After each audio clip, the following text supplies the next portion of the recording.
really, in a way, a story about a son getting back together with his mother on a simplest level, but it really reveals a lot about the immigrant experience, I believe, in a theatrical way. The sense of confinement, of being thrust from place to place to place, but almost all the places are confined in some way. And I think that really resonated with me throughout the play. Home, I sort of left alone because in a way we never get to home until the very end. That's where he comes together with his mother. So we had talked about that being interesting.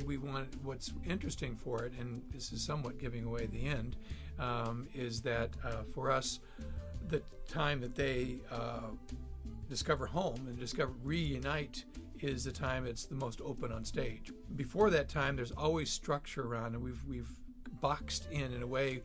What I've come up with is a very formal setting.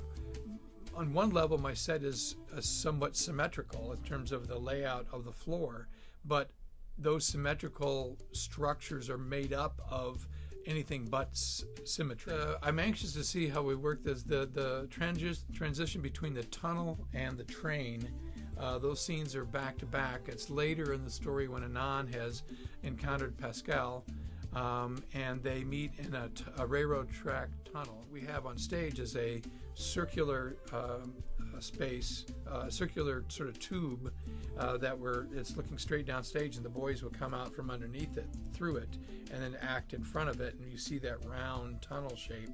And then as they leave the tunnel and are running away, this is going to turn, and there will be a cylinder as if it's a segment of an oil car on a railroad train, because the script calls for them to go on top of the railroad train.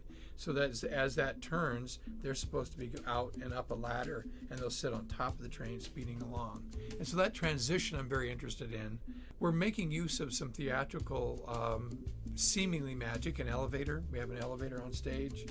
We're using the fly system, which always feels a little magical to have things float away, even though it's very accepted that happens in the theater. This is a sketch of the sewing factory. So in that case, we're using a slip stage wagon to bring in tables in the background.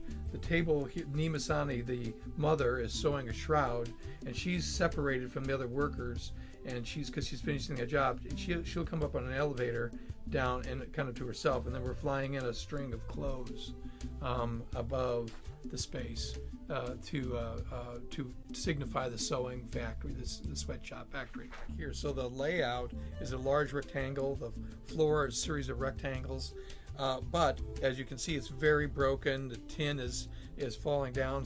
But some of this has color in it. It's not all rusted. It has a rusted tone to a lot of it and worn, but some of it's going to have different colors of tin, blue and orange and so forth, to suggest that. And so in my case, it's mostly, in terms of the scenery, is about using these found materials to create a structure for protection.